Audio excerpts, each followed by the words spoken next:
Meu marido me abandonou quando nosso filho foi diagnosticado com paralisia. 6 anos depois, ele e sua amante vieram rir do meu sofrimento. Mas, quando abri a porta e eles viram meu filho, o riso deles morreu instantaneamente. Antes da história começar, por favor, escreva nos comentários de qual cidade você está assistindo a este vídeo. Não se esqueça de curtir e se inscrever para que o canal Relatos de Superação possa crescer ainda mais e apresentar histórias cada vez mais interessantes. Lá fora, em frente à nossa casa alugada, a tarde estava cinzenta, tão sombria quanto o meu estado de espírito. A chuva caía fininha, como se estivesse chorando pela notícia que acabara de me atingir. 3 dias atrás, o pediatra especialista do Hospital Estadual havia dado o veredito, as palavras que destruíram o meu mundo. Gabriel, meu único filho de apenas 2 anos, foi diagnosticado com uma doença nervosa rara. Ele estava paralisado. Suas pernas não se moveriam mais. O médico disse que o prognóstico era ruim. Ele precisaria de terapia pelo resto da vida, e o custo seria caríssimo. Eu estava sentada na beira da cama, observando Gabriel dormir profundamente. Sua respiração era regular, seu rosto estava em paz, como se ele não soubesse do fardo pesado que agora carregava. O lenço que eu usava estava encharcado pelas lágrimas que não paravam de cair há 3 dias. No canto do quarto, meu marido, Daniel, estava colocando roupas em uma mala grande. Não eram roupas de trabalho. Ele estava guardando sua jaqueta de couro favorita, suas melhores camisetas e o vidro de perfume caro que comprara na semana passada. Daniel, chamei baixinho, com a voz rouca de tanto chorar. Onde você vai? Você está em silêncio há 3 dias. Daniel não olhou para trás. Ele apenas fechou o zíper da mala e sua voz soou fria e estranha.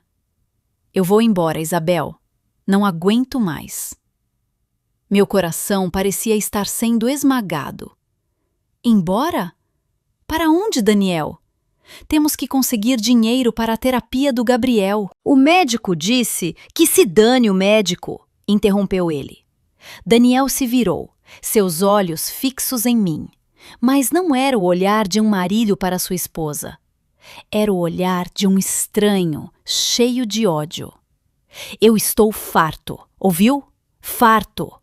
Desde que esse garoto nasceu, nossa vida tem sido difícil. E agora o quê? Paralisado? Deficiente? Você quer que eu passe o resto da minha vida trabalhando apenas para cuidar de uma criança deficiente? Cada palavra que saía de sua boca era como uma lâmina cortando meu coração. Daniel, ele é seu filho, seu próprio sangue. Como você pode ter coragem de chamá-lo de criança deficiente? Daniel riu. Uma risada terrível, cheia de escárnio. Meu filho? Eu nem tenho certeza se ele é meu. Talvez seja fruto de algo que você fez lá fora. Um tapa talvez não doesse tanto quanto aquilo. Fiquei em choque. Meu Deus, Daniel! Você tem noção do que está dizendo? Tenho plena consciência, respondeu ele, pegando sua bolsa de ombro. Ele caminhou rapidamente até o pequeno armário onde eu guardava todos os documentos e o restante do nosso dinheiro. Eu guardava um envelope pardo ali com R$ 3.000. Aquele dinheiro não era do Daniel. Era o dinheiro da venda da minha única aliança e do bracelete que herdei da minha mãe, guardados especificamente para pagar a entrada da terapia do Gabriel na próxima semana. Vi suas mãos agarrarem o envelope. Não, Daniel! Gritei, tentando correr para impedi-lo. Esse dinheiro é para o Gabriel, é para a terapia dele. Daniel me empurrou. Meu corpo pequeno cambaleou e bateu contra a parede. Saia da frente, gritou ele, enfiando o envelope no bolso. Ele não parou por aí. Pegou a caderneta de poupança que estava na gaveta. Ele sabia que eu não tinha cartão. Amanhã ele certamente sacaria tudo. Daniel, por favor! Eu chorava, rastejando e segurando suas pernas. Não leve esse dinheiro. Leve tudo que está na minha carteira. Leve as joias que sobraram. Mas não o dinheiro do Gabriel. Ele precisa dessa terapia. Senão, ele ficará paralisado para sempre. Por favor, Daniel. Ele chutou minhas mãos até que eu o soltasse. Ele me olhou com nojo, como se eu fosse sujeira grudada em seu sapato. Então, ele fez a coisa que mais destruiu meu coração. Ele caminhou até a cama, onde Gabriel dormia. Olhou para o pequeno e indefeso Gabriel. Eu pensei que, talvez, houvesse um pouco de amor de pai sobrando em seu coração. Talvez ele hesitasse. Um fardo, murmurou ele baixinho. Apenas um fardo para a vida toda. Ele se virou e arrastou sua mala para a porta da frente. Com o resto de forças que me restava, peguei Gabriel, que acordara com o barulho e começara a chorar, e corri para o terraço tentando alcançá-lo. A chuva estava ficando mais forte. Daniel, não vá! Daniel! Foi então que eu vi. Um carro prateado brilhante, que eu não sabia de quem era, parou bem à frente do portão da nossa casa alugada. O motor estava ligado. O vidro do passageiro baixou. Lá dentro estava uma mulher. Vanessa, a secretária do escritório de Daniel. A mulher sobre quem eu sempre afastava minhas suspeitas. Ela usava um batom vermelho vibrante e sorria cinicamente para mim. Daniel abriu o porta-malas, jogou sua mala e correu para o banco do motorista. Vanessa deu uma risada alta, uma risada de vitória estridente. Antes de Daniel acelerar, Vanessa fez questão de olhar pela janela. Adeus, Isabel. Cuide do seu filho deficiente enquanto o Daniel se diverte comigo. O carro disparou, atravessando as poças de água na rua. O respingo da água suja atingiu meu lenço e meu rosto. Fiquei paralisada. O frio da chuva não era tão frio quanto o meu coração, que agora estava congelado. O choro de Gabriel em meus braços ficava mais forte. Ele estava com frio. Sentei-me no chão molhado e sujo do terraço. Meu corpo tremia violentamente. Meu marido, o pai do meu filho, havia ido embora. Ele se fora com outra mulher. Levou todos os nossos bens. Levou o dinheiro que eu deveria usar para curar meu filho. Ele o levou e riu de mim enquanto a porta se fechava. Éramos apenas eu e meu filho doente, e uma conta bancária que eu sabia que amanhã estaria vazia. Eles achavam que morreríamos aos poucos. A primeira manhã depois que Daniel partiu foi a mais longa da minha vida. O sol nasceu, mas sua luz não conseguia penetrar a escuridão dentro daquele quarto abafado. Não dormi um segundo sequer. Meus olhos estavam inchados e meu corpo doía todo depois de passar a noite sentada no chão, abraçada ao Gabriel. Ele estava com febre. Seu choro parou durante a noite por exaustão, mas agora ele começava a resmungar de novo. Seus gemidos eram baixos, mas soavam como gritos nos meus ouvidos. Ele estava com fome. Levantei-me, minhas pernas estavam com cãibras. Fui até nossa pequena cozinha e abri a geladeira. Vazia. Daniel levara até o resto da comida seca e a lata de leite em pó do Gabriel. Abri o pote de arroz. Vazio. Verifiquei minha carteira em cima da mesa. Vazia. R$0. Aquele homem realmente não deixou um centavo para comermos hoje. O pânico começou a percorrer meu peito. Eu não me importava com o meu próprio estômago, mas Gabriel precisava comer. Ele precisava de leite e remédio para a febre. Engolindo uma vergonha imensa, peguei Gabriel no colo e fui até a mercearia da Dona Maria na esquina. O lenço que eu usava ainda estava úmido da chuva da noite anterior. Dona Maria, chamei baixinho. Ela, que estava organizando os ovos, virou-se. Seu rosto mudou imediatamente para um olhar de desdém. A notícia certamente já havia se espalhado. O que foi, Dona Isabel? Por que está com essa cara logo cedo? Minhas lágrimas quase caíram de novo. Abaixei a cabeça. Dona Maria, será que eu poderia levar fiado uma lata de leite para o Gabriel e um xarope para a febre? Ele está queimando em febre. Dona Maria largou os ovos com força. Fiado? Onde está seu marido? Ontem à noite vi ele saindo com uma mala grande. Fugiu, não foi?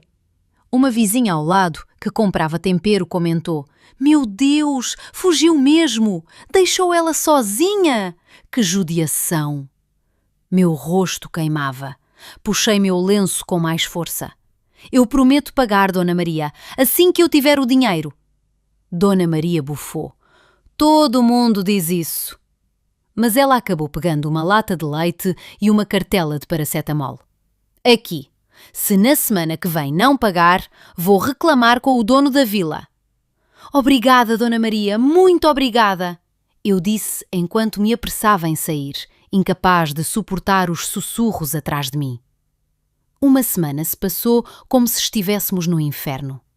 Sobrevivi de dívidas na mercearia, onde a cada dia o olhar da Dona Maria ficava mais afiado.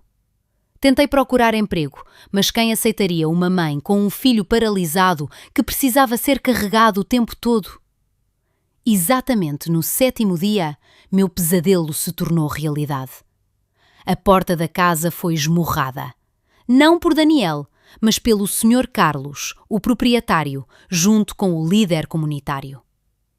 Dona Isabel, disse o Sr. Carlos sem rodeios. O aluguel está atrasado há 3 meses. O Sr. Daniel prometeu pagar tudo esta semana, mas liguei para ele e o número está desligado. Ele não está mais aqui, está? Assenti fracamente. Sinto muito, Sr. Carlos. Eu... Não quero saber, interrompeu ele. Eu preciso do dinheiro. Se não puder pagar hoje, a senhora tem que desocupar esta casa agora mesmo. Agora? Meus olhos se arregalaram. Mas para onde vou, senhor? Estou com uma criança doente. Me dê apenas uma semana. Eu vou conseguir... Não tem tempo, gritou ele. Já estou no prejuízo há 3 meses. Fora! O Sr. Carlos ordenou que 2 homens que trouxera entrassem. Eles começaram a tirar minhas coisas. Nosso colchão fino, o armário de plástico, panelas e pratos, tudo foi jogado na rua lamacenta. Eu só conseguia chorar enquanto abraçava o Gabriel. As pessoas na rua assistiam. Umas cochichavam com pena, outras com deboche. Eu me sentia despida. Me sentia humilhada. Naquela tarde, eu e Gabriel nos tornamos, oficialmente, sem teto.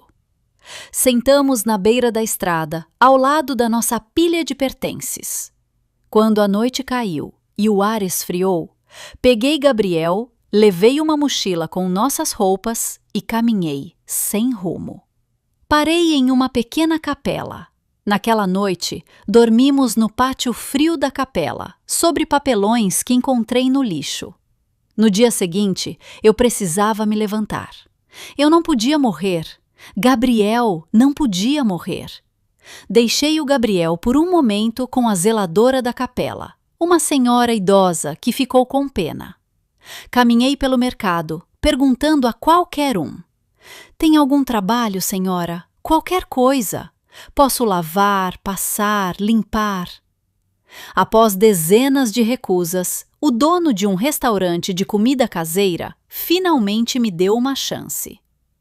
Você lava a louça lá atrás, por diária, R$ 30 por dia. Mas não traga a criança para cá, atrapalha. R$ 30. O que aquilo daria para comprar?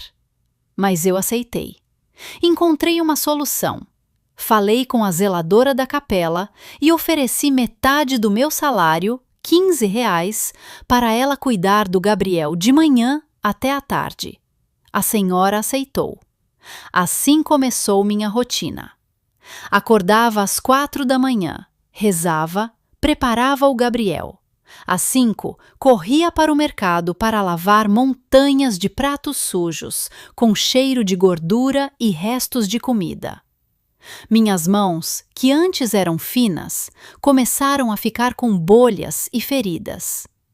Às 5 da tarde eu terminava, pegava o Gabriel e voltava para o pátio da capela. Mas não esqueci meu objetivo. Gabriel precisava ser curado.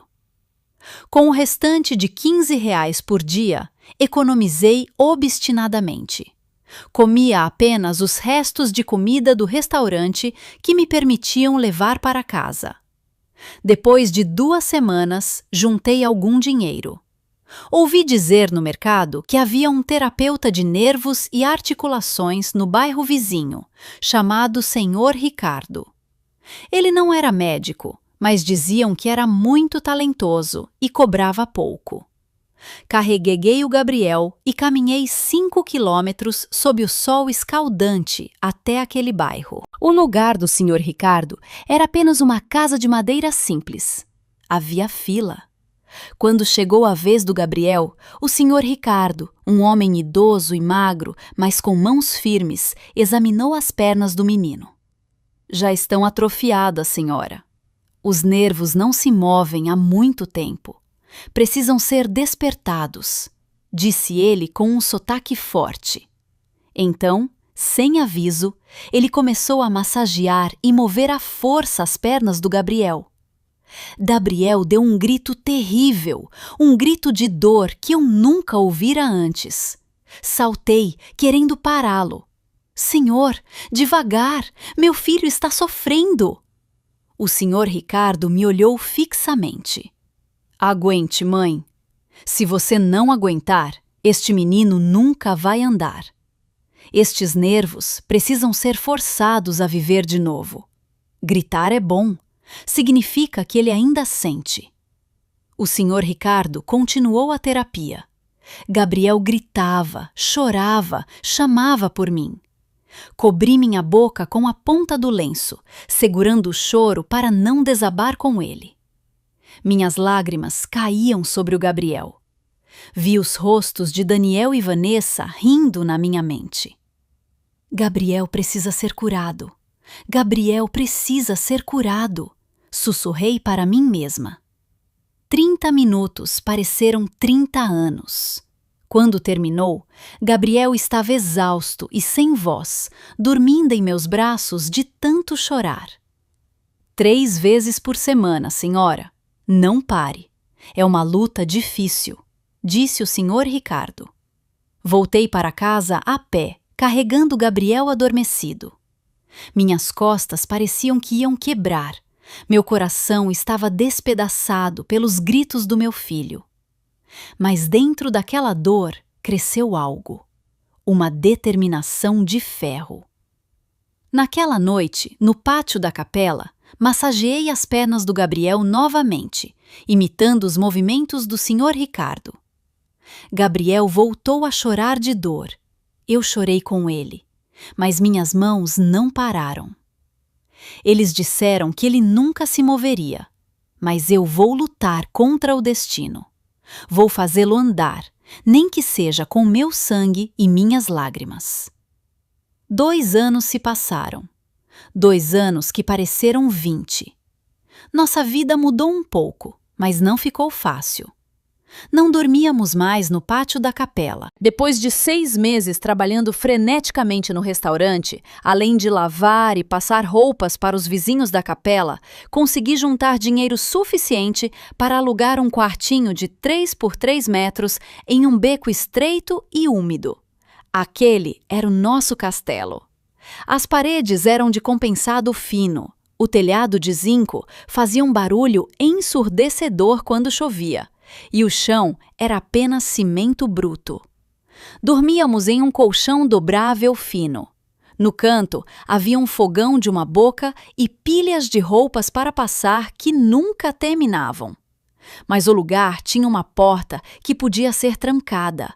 Tínhamos privacidade. Tínhamos um abrigo seguro. Durante esses 2 anos, minha rotina não mudou. De madrugada, levava Gabriel para a casa da zeladora da capela, que eu agora considerava uma mãe, e corria para o restaurante. Ao meio-dia, pegava roupas para lavar e à noite, depois de buscar o Gabriel, passava ferro até passar da meia-noite.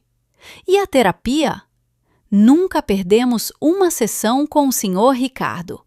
3 vezes por semana, eu carregava Gabriel e caminhava quilômetros até a casa dele. Os gritos de Gabriel diminuíram muito. Aos 4 anos, ele era um pequeno guerreiro. Não gritava mais de dor. Quando o Sr. Ricardo dobrava suas pernas rígidas, Gabriel apenas fechava os olhos, mordia o lábio inferior e apertava minha mão com força. Seu rosto ficava vermelho de dor, mas ele não chorava. O esforço deu resultado. O primeiro milagre veio aos poucos. As pernas do Gabriel, que antes eram como galhos secos sem vida, começaram a ganhar volume. Ele já conseguia sentar reto sem apoio. Os dedos dos seus pés, se eu os estimulasse com uma pena, moviam-se um pouco.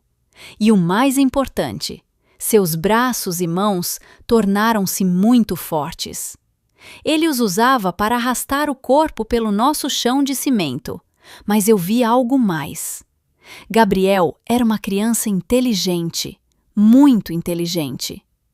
Como seu corpo o limitava, seu mundo era o que ele via pela nossa porta. Ele ficava sentado por horas, observando-me passar ferro, observando as outras crianças correndo na lama, observando um gato dormindo no telhado. Ele observava tudo. Um dia, vi que ele estava desenhando na poeira sobre o chão de cimento. Ele desenhava. Não eram desenhos comuns de criança. Ele desenhou o gato dormindo com proporções muito precisas. Desenhou as crianças correndo, capturando seus movimentos perfeitamente. Foi então que percebi. Seu corpo podia estar preso, mas sua mente, não. Ele precisava de estímulo. Ele precisava de uma janela maior para ver o mundo. Comecei a economizar de novo. Não para a terapia. Desta vez, para algo diferente. Durante 6 meses, reduzi minha comida. Comia apenas arroz com o caldo das sobras do restaurante, sem carne. Cada moeda que sobrava das compras, eu escondia debaixo do colchão. Finalmente, após 6 meses, juntei R$300. Fui ao mercado de eletrónicos usados. Encontrei um tablet. Era um modelo bem antigo. A tela estava trincada no canto e a carcaça riscada. Mas o vendedor disse que o sistema ainda funcionava. Naquela noite, dei o tablet para o Gabriel. Seus olhos, que costumavam ser calmos, brilharam imensamente. "Isso é para mim, mamãe?" perguntou ele, sem acreditar. "Sim, filho, para você aprender. Mas não jogo o tempo todo, viu?" respondi. Na verdade, eu estava errada. Eu deveria tê-lo deixado jogar. Baixei alguns aplicativos gratuitos, apps de desenho e alguns jogos educativos simples. Em uma semana, Gabriel já dominava tudo. Em 2 semanas, ele começou a ficar entediado. "Mamãe", disse ele uma tarde, "esse jogo é ruim. O monstro deveria pular mais alto." Eu sorri.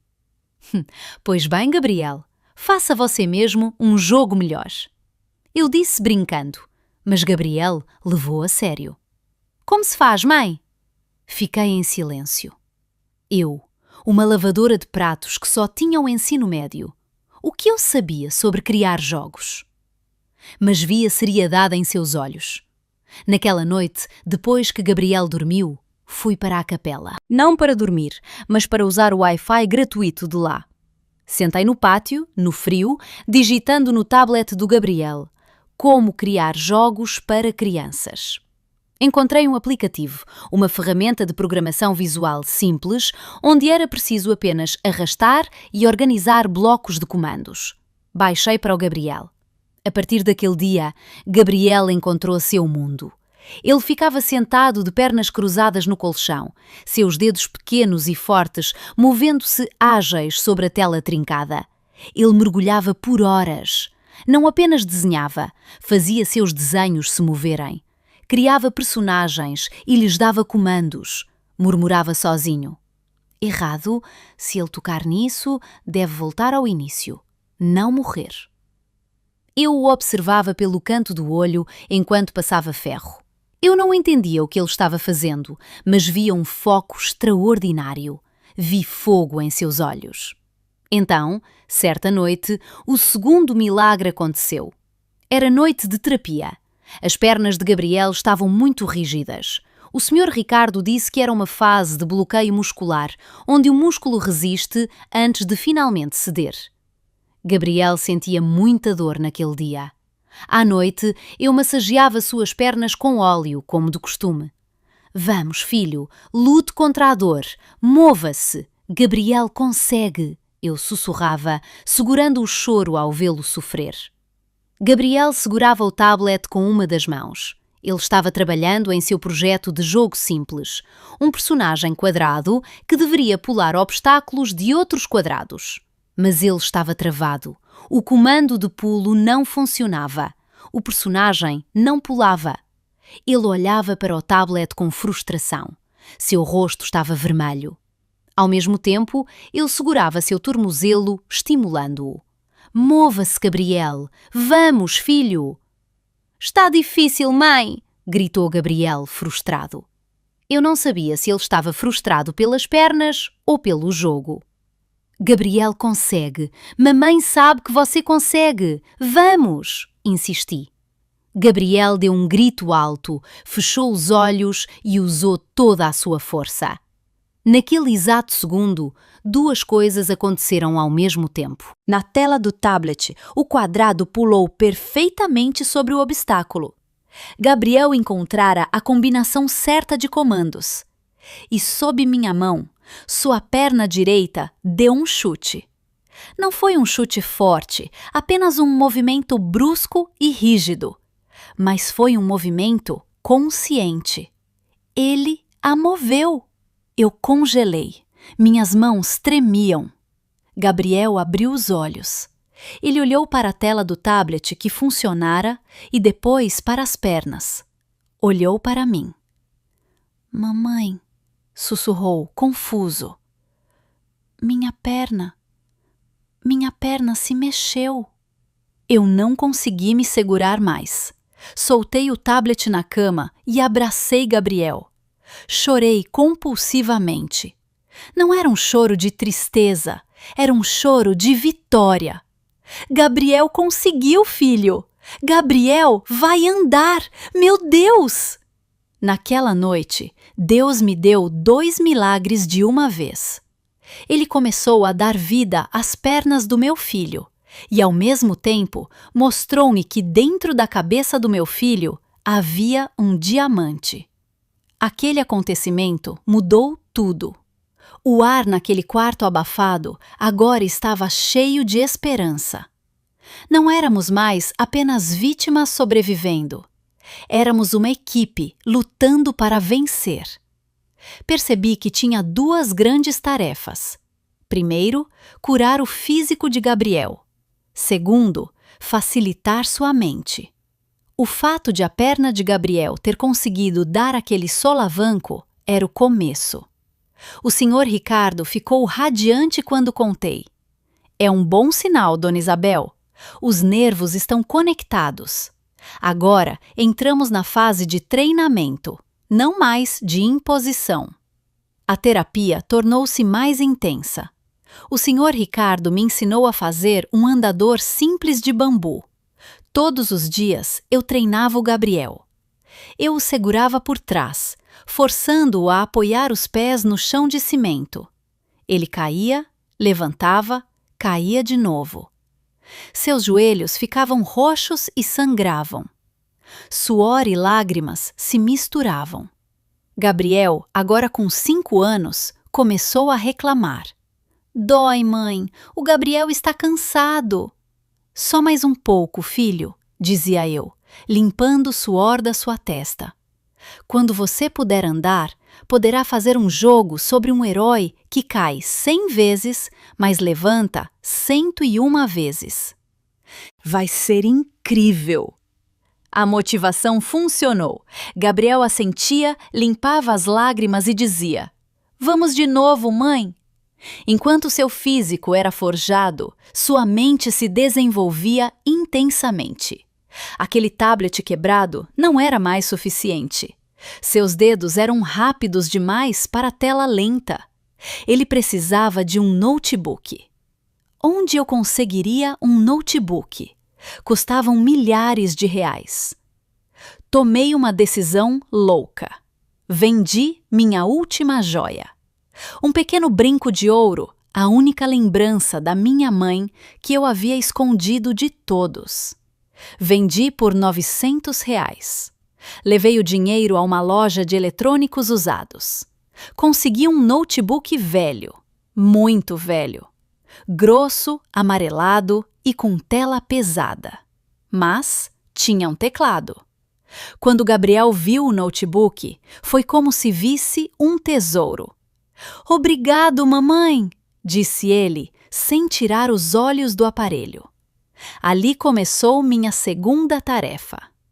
Percebi que não podia mais confiar apenas no instinto. Eu tinha que aprender.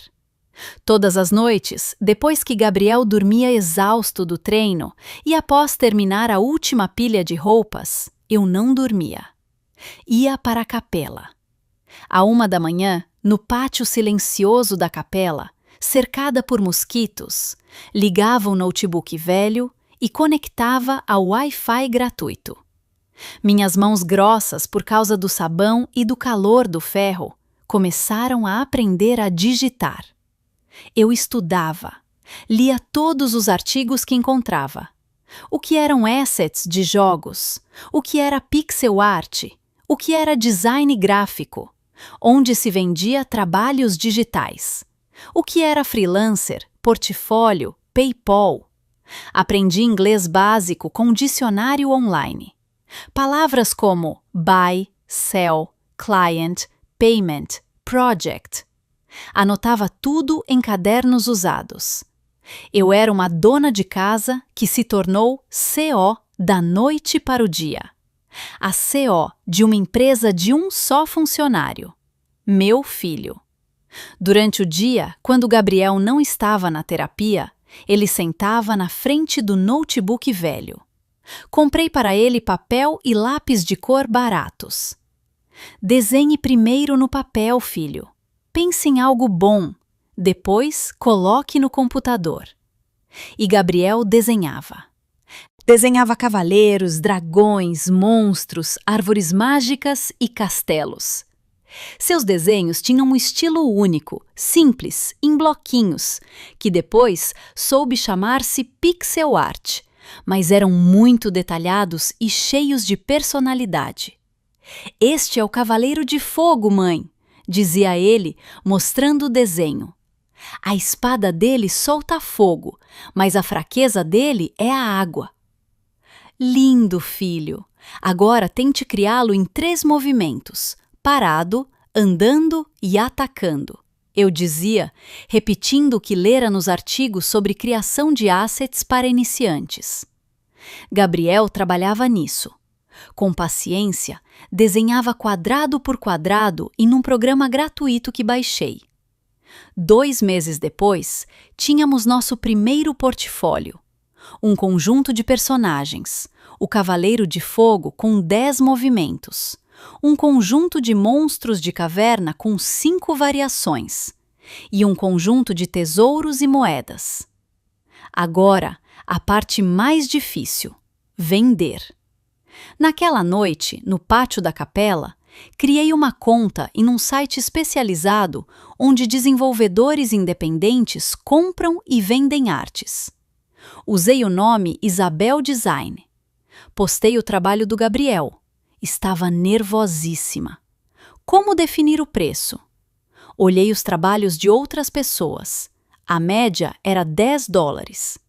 Fiquei com medo e coloquei o preço mais barato do site todo, $3. Por todo o trabalho do Gabriel. $3, ou cerca de R$ 15 na época. Cliquei em enviar. Um dia se passou, nada aconteceu. 2 dias, nada. Uma semana, nada. Gabriel começou a ficar ansioso. Por que ninguém compra, mãe? Paciência, filho. Talvez ainda não tenham visto. Faça algo ainda melhor, eu dizia, escondendo minha própria decepção. Quase perdi a esperança. Talvez fosse apenas um sonho. Talvez ninguém quisesse a arte do meu filho. Talvez eu fosse apenas uma mãe forçando a barra. Naquela noite, na segunda semana, eu estava passando um vestido para uma cliente. Estava exausta. O relógio na parede marcava 2 da manhã. De repente, meu celular antigo tocou um sinal. Ping! Não era SMS, nem ligação. Era uma notificação de e-mail. Parei de passar ferro, minhas mãos tremiam ao pegar o celular. Abri o e-mail do PayPal. Assunto: você recebeu um pagamento. Abri a mensagem e meu coração quase parou. Parabéns, Isabel Design. Você recebeu um pagamento de $3 americanos de um comprador pelo item Pixel Fire Night Asset Pack. $3. Sentei no chão. Minhas lágrimas caíram sobre o vestido que eu passava, fazendo um barulho de chiado. Chorei sem som. Não pela quantia. $3 mal davam para o leite do Gabriel por 2 dias. Chorei porque era a prova. A prova de que conseguíamos. A prova de que o talento do meu filho fora reconhecido. Alguém do outro lado do mundo, o e-mail dizia que o comprador era do Canadá, pagou por algo criado pelo meu filho naquele quartinho apertado. Corri para a cama e sacudi o Gabriel. Filho, acorde, acorde! Gabriel acordou com os olhos vermelhos de sono. O que foi, mãe? Incêndio? Mostrei a tela do celular. Vendeu, Gabriel, vendeu! Alguém comprou sua arte por $3. Gabriel esfregou os olhos, viu a tela e um sorriso lento se abriu em seu rosto. O sorriso mais lindo que já vi. Sério, mãe? Sério, filho, sério. Nós nos abraçamos apertado no meio do quarto silencioso, entre pilhas de roupas. No dia seguinte, saquei o dinheiro. Com aqueles R$ 40, não comprei comida nem roupas. Levei o Gabriel ao senhor Ricardo. Senhor, disse eu, hoje o Gabriel fará 2 sessões de terapia. Aqui está o dinheiro. Depois, fui à farmácia e comprei as melhores vitaminas e uma pomada cara para tratar os hematomas nos joelhos dele. Naquela noite, Gabriel me olhou enquanto eu passava a pomada. Mãe, disse ele, amanhã vou criar um robô muito legal, para vender por $5. Sorri. Crie, filho, crie muitos. Vamos juntar o dinheiro e comprar uma cadeira de rodas boa, para eu não me cansar mais carregando você. Gabriel balançou a cabeça. Não, mãe, vamos juntar dinheiro para comprar pernas de robô para o Gabriel. Fiquei atônita e ri. O sonho do meu filho era muito maior que o meu. Desde aquela noite, soube que venceríamos. Cada centavo gerado pela sua mente era investido na cura de suas pernas. Estávamos construindo nosso império, degrau por degrau, do zero. 6 anos. 6 anos é muito tempo. São 72 meses, mais de 2.000 batalhas que travei, uma por uma, do nascer do sol até tarde da noite. Aquela primeira venda de $3 foi a faísca. Naquela noite, não dormi. Voltei ao pátio da capela, mas não para lavar pratos, e sim para ligar nosso notebook velho. Usei o resto do dinheiro da venda do meu brinco para comprar um pacote de internet para o celular. Não podia mais depender do Wi-Fi lento. Tinha que ser sério. Passei a noite estudando outros sites. Vi artes sendo vendidas por 20, 50 e até $100. Comparei com a arte do Gabriel. Sinceramente, a dele não perdia em nada. Era mais limpa e tinha mais personalidade. Percebi que eu estava errada. Eu as vendia barato demais por me sentir indigna, como se fôssemos pedintes no mundo digital. No dia seguinte, disse ao Gabriel: "Filho, preciso de um favor. Pode fazer um conjunto de robôs para mim?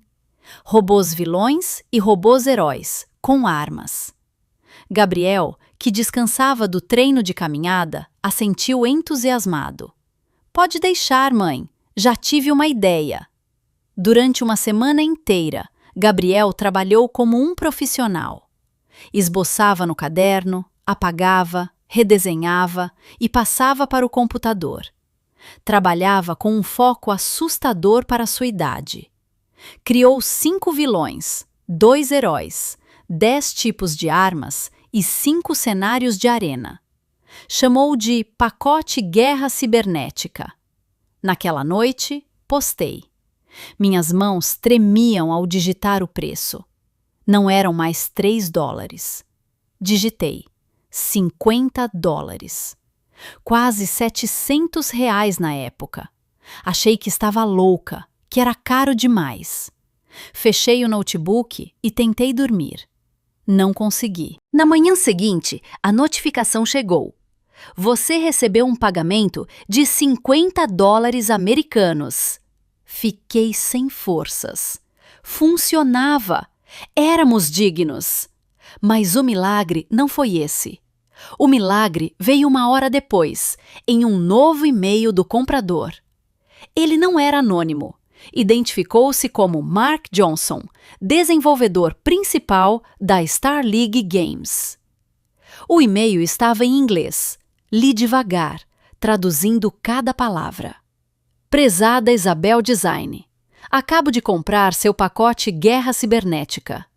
Devo dizer que é a melhor pixel art que vi este ano. Fiquei surpreso por ser tão barato. Minha equipe está desenvolvendo um novo jogo e precisamos de mais 10 personagens com o mesmo estilo. Você aceitaria um trabalho por contrato? Pagaremos $1.000 por esses 10 personagens. $1.000! Li o número repetidamente. R$ 5.000! Minhas mãos tremiam tanto que o celular caiu na cama. Era um dinheiro que eu nunca vira na vida. Era uma quantia que nem o Daniel, com seu cargo de gerente, conseguia em meses. Respondi imediatamente: "Sim, nós podemos." A partir daquele dia, nossas vidas mudaram. Os $1.000 entraram na minha conta na semana seguinte. A primeira coisa que fiz não foi comprar roupas ou me mudar. Levei Gabriel ao melhor hospital particular da cidade, a um ortopedista renomado e a um especialista em reabilitação. Não me importava com o custo. O médico, um senhor simpático, examinou Gabriel com atenção, viu os raios-x e admirou o trabalho do senhor Ricardo. A terapia caseira que a senhora fez foi excelente. Manteve os músculos vivos, disse ele. Mas agora vamos para a tecnologia. Músculos prontos, nervos conectados. Agora precisamos treinar o cérebro dele para comandar esses músculos corretamente.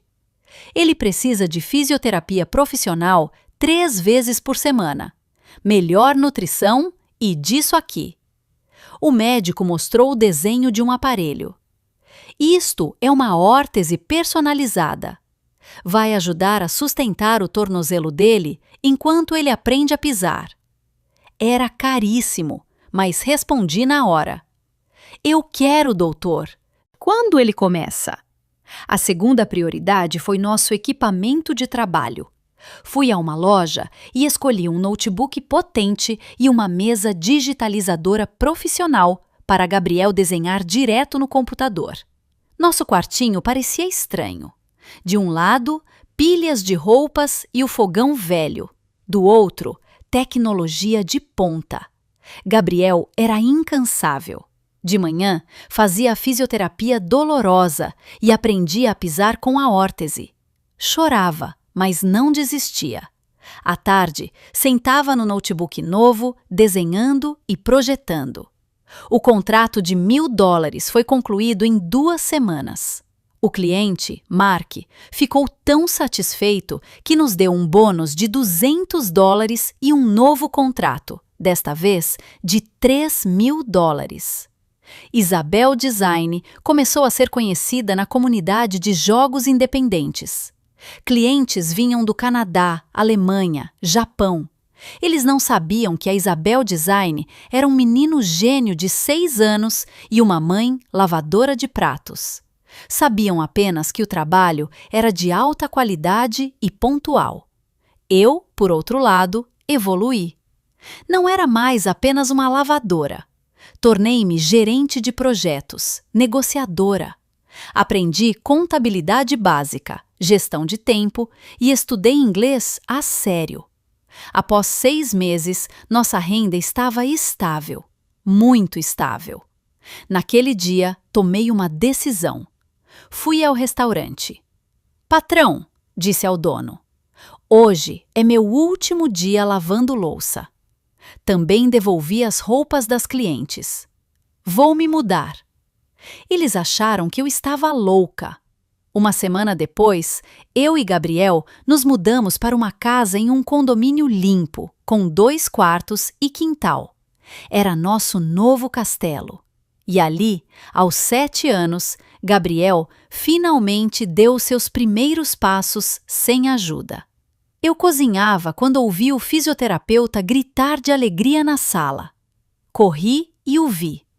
Gabriel estava de pé no meio da sala, sem apoio, sem muletas. Cambaleava, mas estava de pé. Mamãe, disse ele com lágrimas nos olhos. Veja, o Gabriel está de pé. Vamos, filho, eu disse, chorando muito. Estendi meus braços. Vem até a mamãe. Ele levantou o pé direito, pisou. O esquerdo pisou. 1 passo, 2, 3. Ele cambaleou e caiu nos meus braços. Nós dois choramos no chão. 6 anos de luta. Meu filho finalmente andou. O tempo voou. Nosso negócio explodiu. Além de vender artes, Gabriel aprendeu design de níveis e lógica de programação. Ele não era mais apenas artista, era um projetista de jogos. Transformei Isabel Design em uma empresa oficial. Relatos de Superação Tech. Aluguei um escritório e contratei 2 designers jovens para ajudá-lo. Gabriel, aos 8 anos, era o diretor criativo de sua própria empresa. E hoje, exatamente 6 anos depois que Daniel partiu, estou no terraço da nossa nova casa. Não é alugada, comprei à vista. Uma mansão em bairro nobre, com jardim amplo e piscina. Olho para o jardim e vejo Gabriel brincando. Não jogando videogame, mas jogando futebol. Sozinho, chutando a bola para um pequeno gol. Ele corre, pula, chuta forte. Perfeito. Sem nenhum sinal de paralisia. Ele se tornou um menino lindo, inteligente e confiante. Mamãe! Gritou ele do jardim. O cliente do Japão mandou e-mail. Eles amaram o novo nível. O bônus já caiu. Sorri. Graças a Deus, filho. Agora pare um pouco, tome banho e venha almoçar. À tarde discutiremos o projeto da Alemanha. Certo, mãe! Gritou ele, correndo para dentro de casa. Ao vê-lo passar, fechei os olhos, sentindo o vento no rosto. O lenço que uso agora é de seda fina. Minhas mãos não são mais grossas.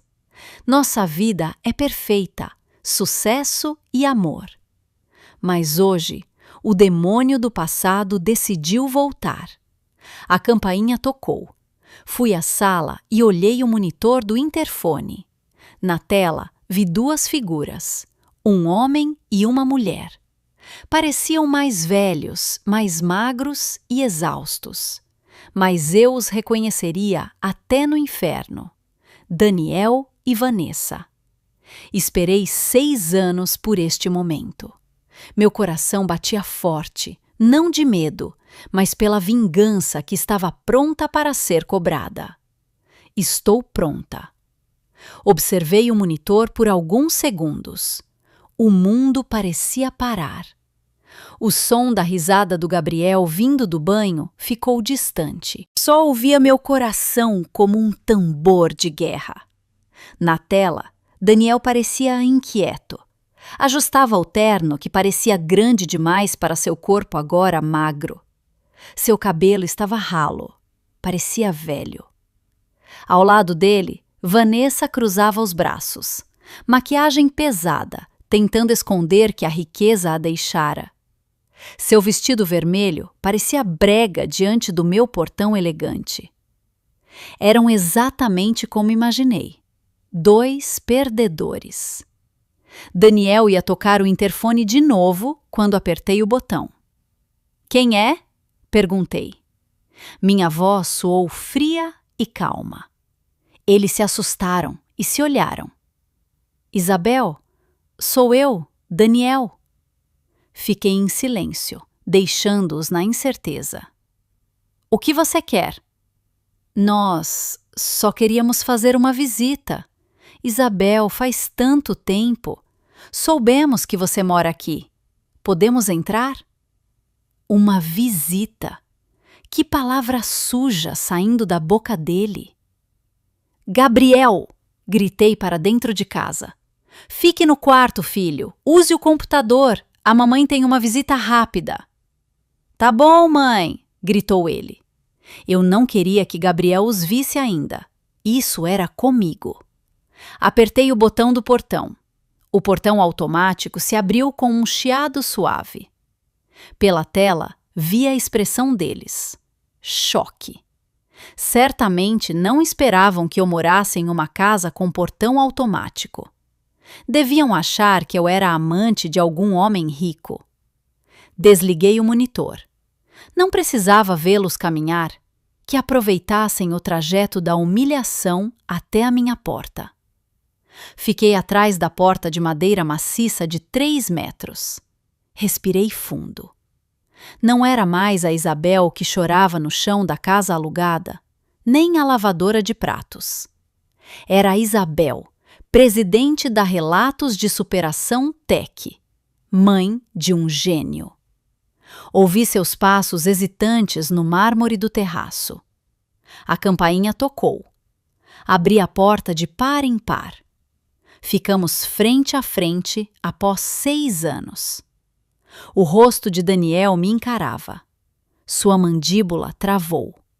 Seus olhos mostravam choque, inveja e uma ganância inconfundível.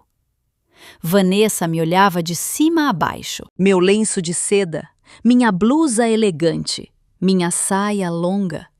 Ela se comparava a mim e via que tinha perdido de goleada.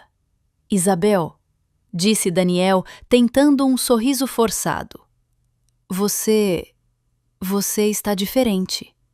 O tempo muda tudo, Daniel, respondi secamente. Entrem. Virei-me e caminhei para a sala sem esperá-los. Deixei que vissem o luxo. Pé direito alto, sofás de couro importado e um quadro enorme que custava mais que tudo o que eles me roubaram. Eles entraram como ladrões em um castelo, olhando para todos os lados.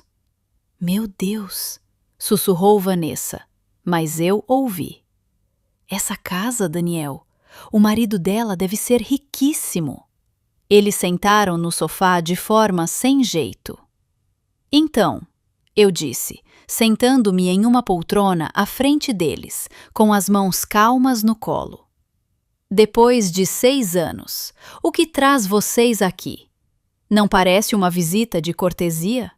Daniel tossiu, tentando recuperar a confiança, e fez cara de coitado, a mesma que usava para me enganar. Isabel, eu sei que errei, eu me arrependo.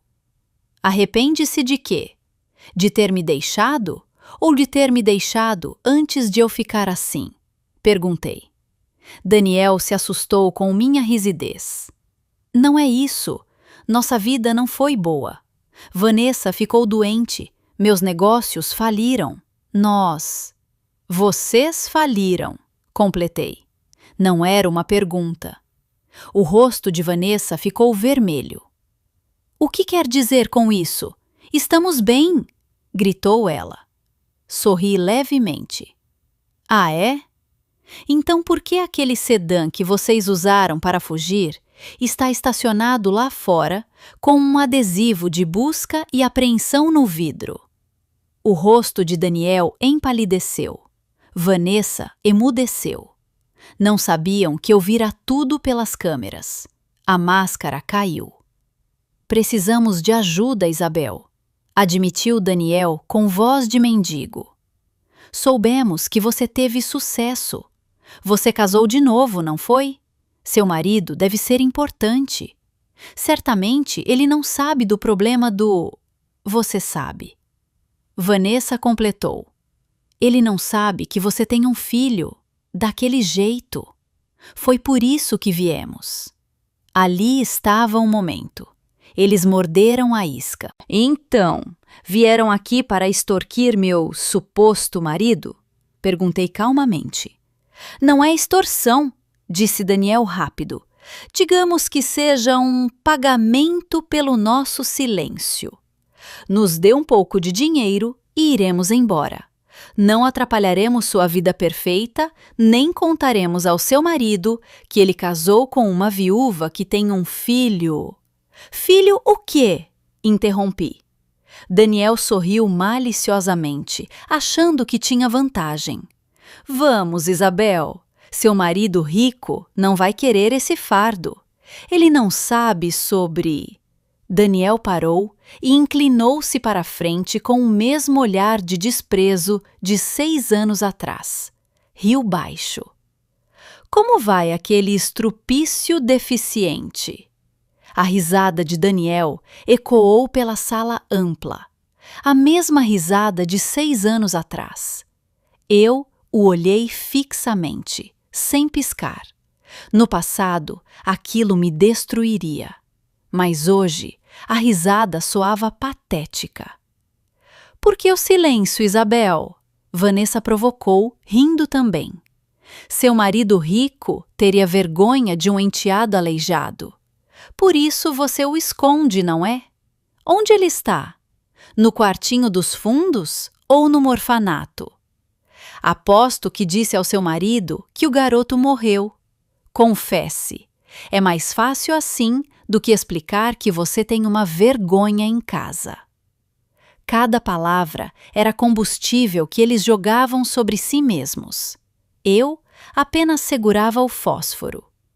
Então, eu disse baixinho, vocês vêm aqui, após 6 anos de nos terem abandonado e roubado. Entram na minha casa e insultam meu filho? Para quê? Dinheiro, claro, cuspiu Vanessa. Sabemos que você tem muito. Daniel tentou ser diplomático novamente. Isabel, não entenda mal. Não queremos o mal. Considere isso uma compensação por guardarmos esse segredo. Que segredo? Perguntei. Sobre o Gabriel, sobre o garoto aleijado, gritou Daniel impaciente. Você acha que somos bobos? Vive nesse luxo, Deve escondê-lo para não manchar o nome do seu marido importante. Ele não aceitaria um filho tinto de, bem, alguém que não é normal.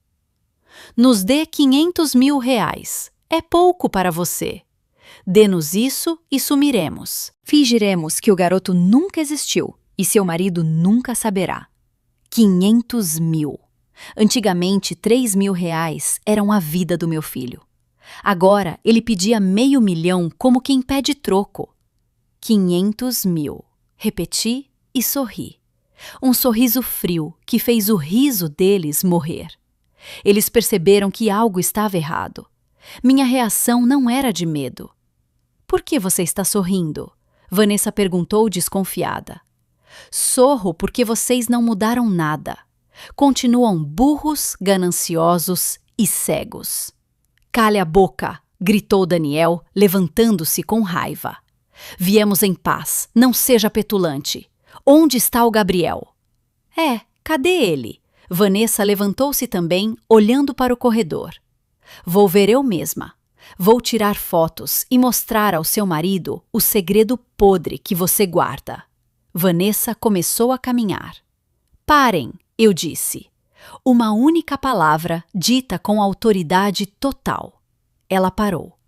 A sala ficou em silêncio absoluto, apenas o som do relógio. Vocês, eu disse, levantando-me devagar e ajeitando meu lenço. Vocês realmente querem ver o Gabriel? Eles se olharam e viram minha calma como derrota. Daniel riu vitorioso. Claro que queremos ver a prova.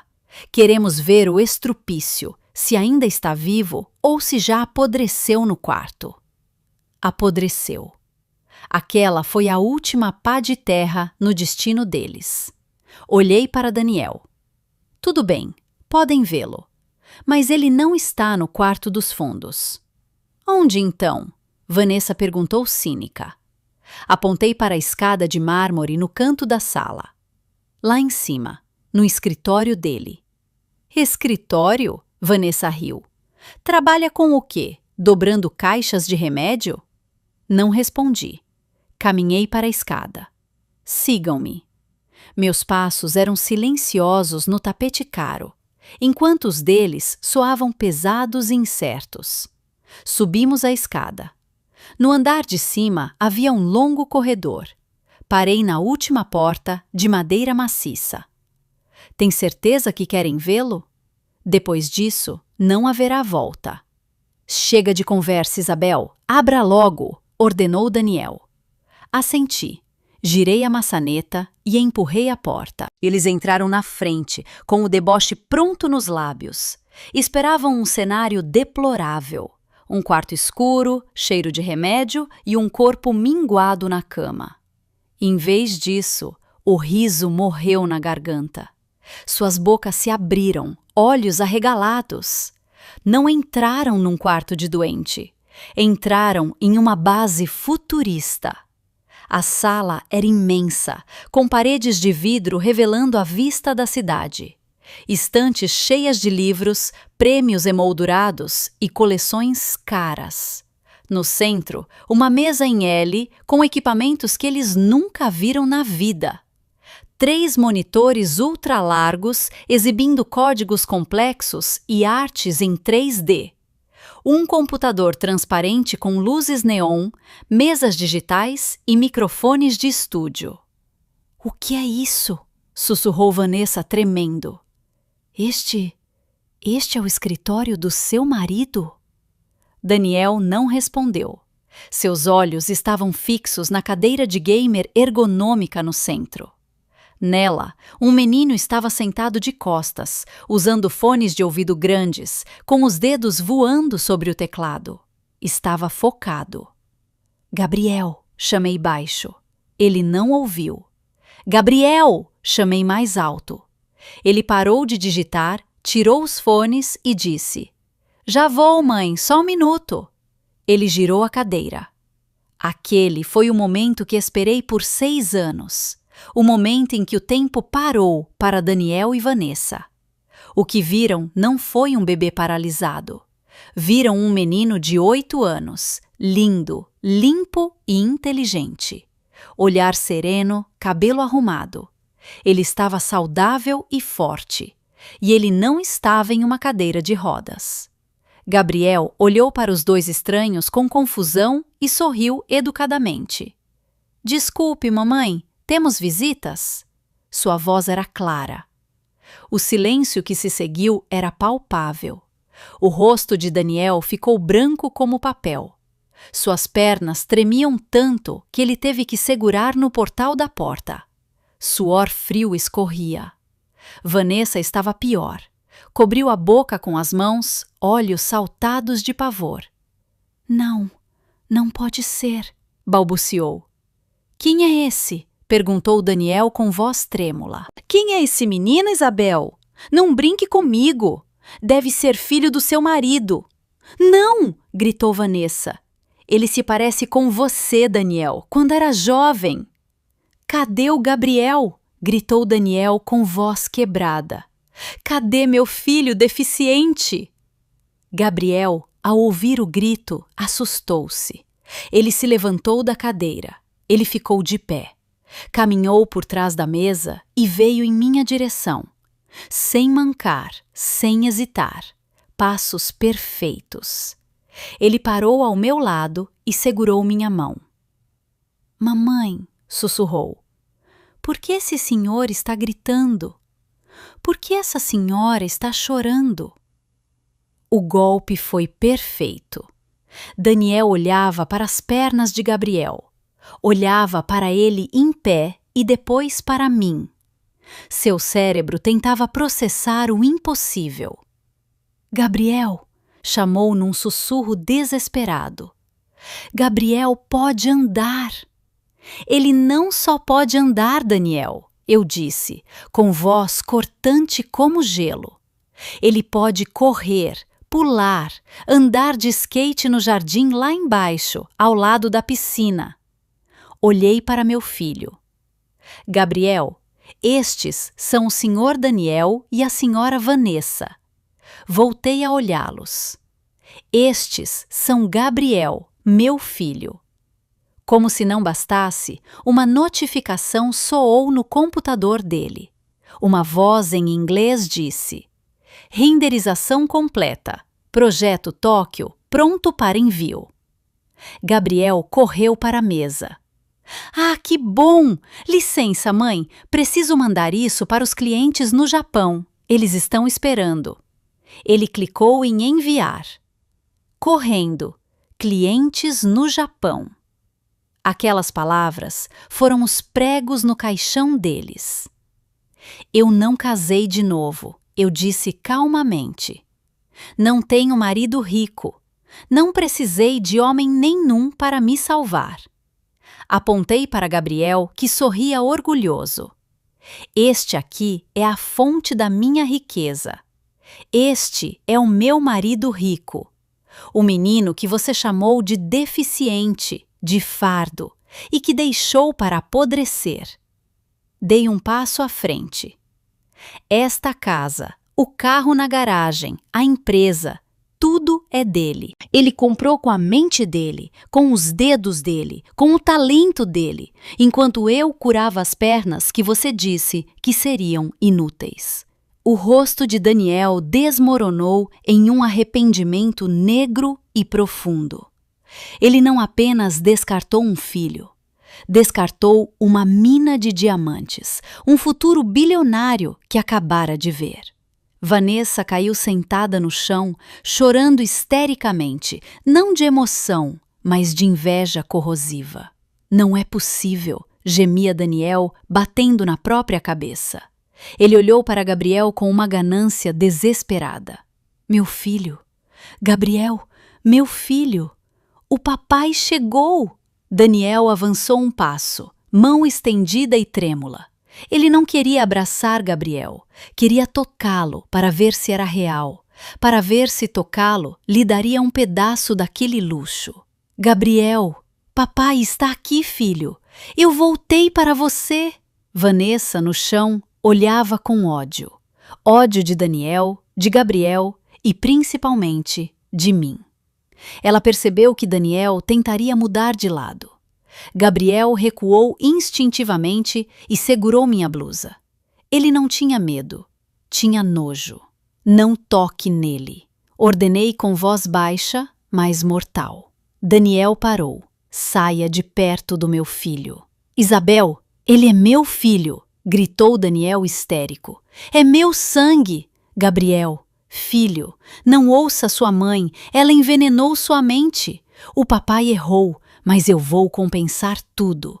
Vou comprar tudo o que você quiser. Vamos viajar o mundo. Somos uma família. Ele olhou para Vanessa e gritou: Vá embora, Vanessa. Acabou entre nós. Eu vou voltar para minha família. Vanessa arregalou os olhos. O quê? Daniel? Você enlouqueceu? Fora! Berrou Daniel. Ele não se importava mais com ela. Vanessa era o bilhete para a pobreza e Gabriel era o bilhete para a fortuna. Ele se ajoelhou na minha frente, chorando lágrimas de crocodilo. Isabel, perdão. Eu fui cego, fui enganado pela Vanessa. Eu sofri esses 6 anos. Por favor, me dê uma chance pelo Gabriel. Deixe-me ser o pai dele. Ele tentou segurar meus pés, mas recuei. O silêncio voltou, quebrado apenas pelo choro falso de Daniel e pela respiração ofegante de Vanessa. Então, a voz de Gabriel soou.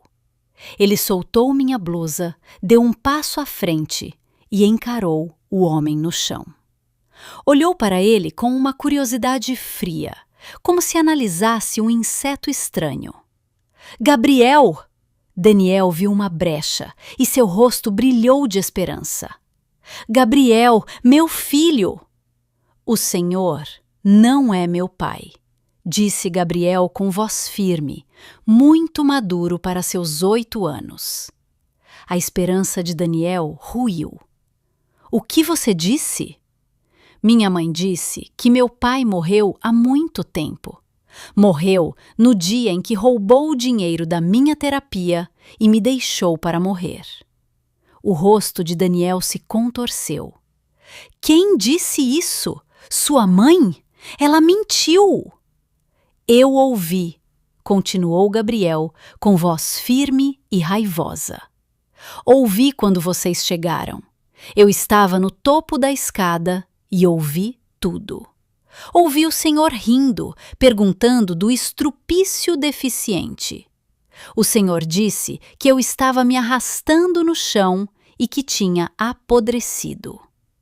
Cada palavra era um prego no coração de Daniel. Gabriel, ele tentou alcançá-lo. Não me toque! Gritou Gabriel. Meu pai não me chamaria de deficiente. Meu pai não me insultaria. Meu pai? Ele apontou para mim. Meu pai é minha mãe. Foi ela quem me carregou para a terapia, quem passou noites acordada me ensinando, quem trabalhou até as mãos sangrarem por mim. O Senhor não é ninguém, é só uma pessoa má que entrou na minha casa.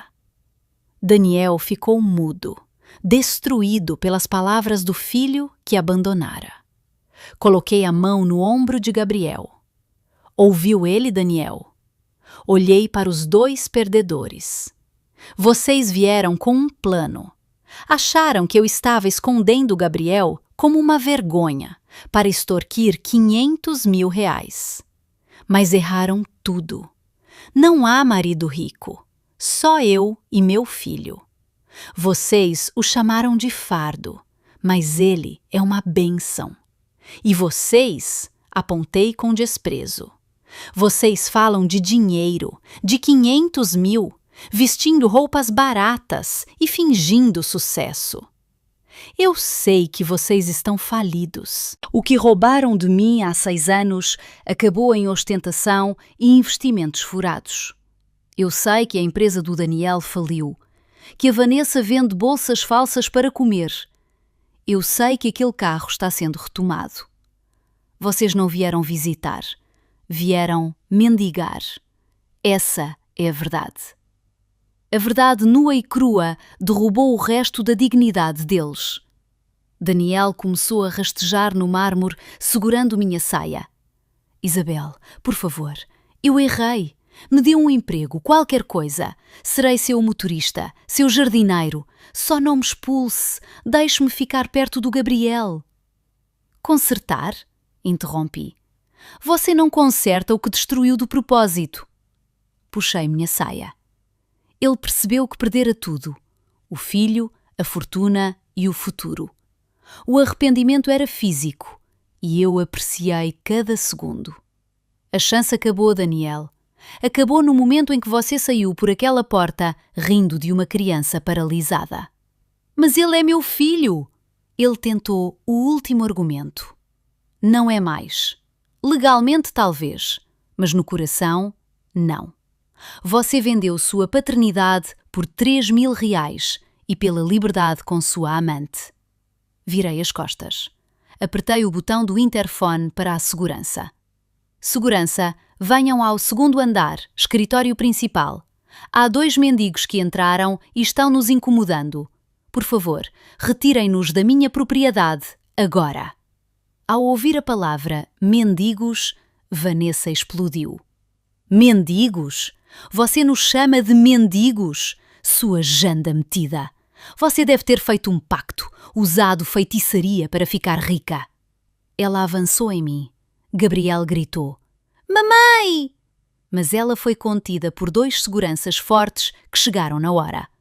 Um a imobilizou, o outro pegou Daniel. Não! Me soltem! Gritava Vanessa. Daniel, faça alguma coisa, seu idiota! É seu filho, é nossa fortuna! Daniel, vendo-a ser levada, percebeu que o jogo acabara. Estava acabado. Isabel, ele implorava enquanto era arrastado. Isabel, por favor. Vocês colheram o que plantaram, respondi. Levem-nos. A cena da expulsão foi gratificante. Vanessa gritava e cuspia enquanto era arrastada como um saco de batatas. Daniel não resistia. Seu corpo estava sem vida, olhos fixos no filho que se afastava. Gabriel, papai, ele sussurrava. Gabriel apenas desviou o olhar. Fomos para a sacada e os vimos ser jogados para fora do portão. Daniel caiu no asfalto. Vanessa cambaleou. O portão fechou, separando nossos mundos. Lá fora, o karma final. Vanessa, em vez de ajudar Daniel, começou a esmurrá-lo.